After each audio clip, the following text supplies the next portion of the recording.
Yes, people, welcome to Albert J TV. Match review time. Yet again, Brighton nil, Arsenal nil, stalemate at the Amex.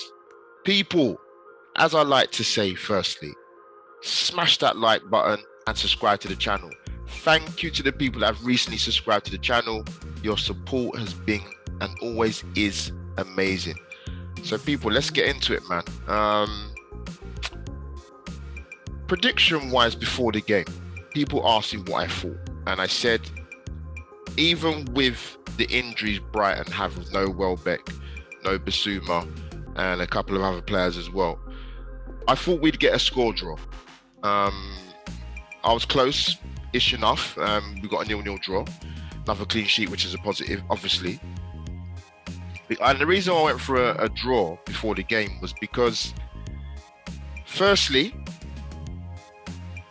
our record actually against Brighton since they've come back into the Premier League is not great.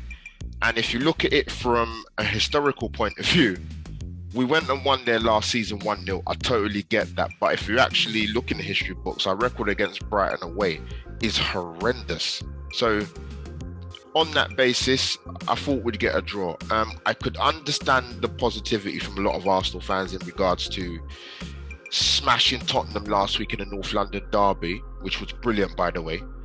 But with Brighton, with Graham Potter, they're a well-coached, well-drilled team who plays some fantastic football, as you saw today.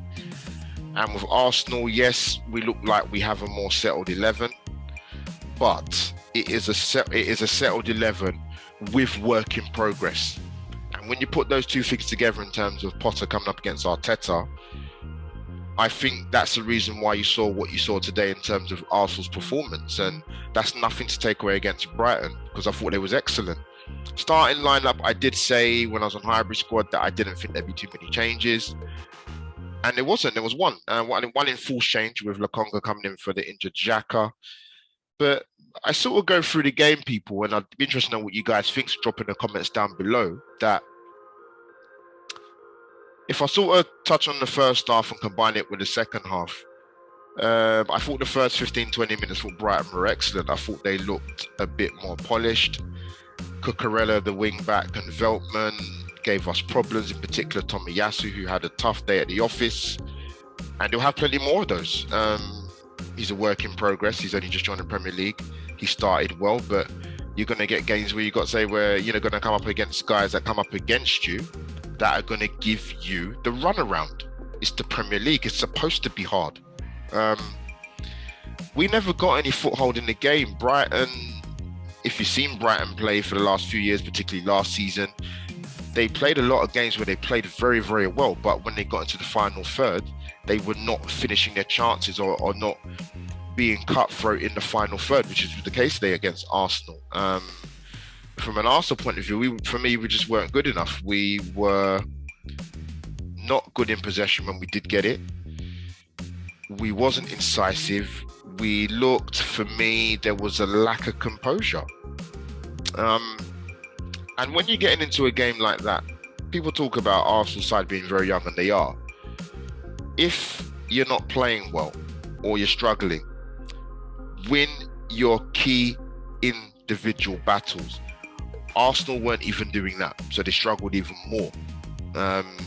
So I would say, apart from the last 3 or 4 minutes of the first half where we somehow got a tiny bit of a foothold, other than that, the first half wasn't a good watch. It was a struggle. And like I said, Brighton, if they were more cutthroat, would have put Arsenal in a lot of trouble.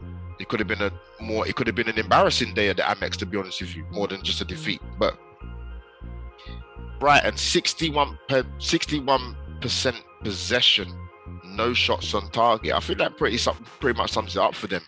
We had more shots on target than Brighton, and that was one.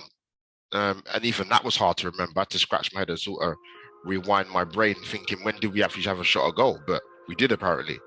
But second half, there were tiny improvements. But for me, it was more of this same with the first half.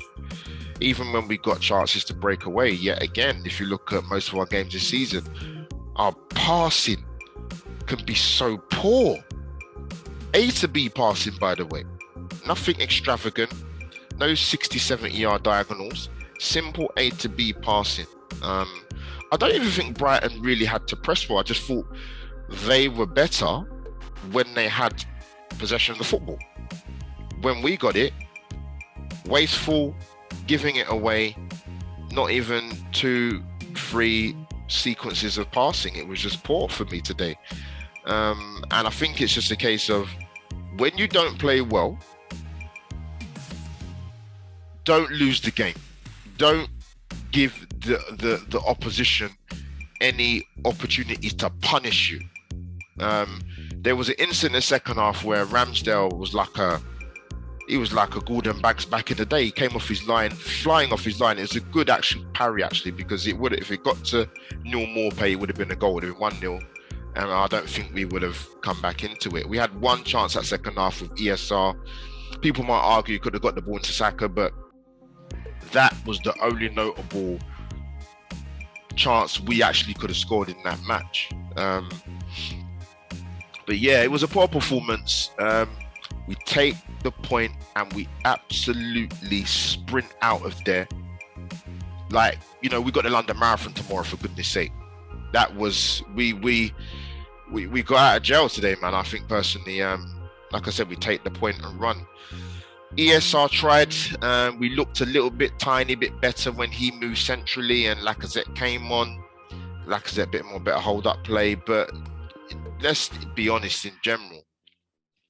Midfield-wise, I think we showed again that we're lacking a little bit. Need better control of the football, particularly when you're away from home.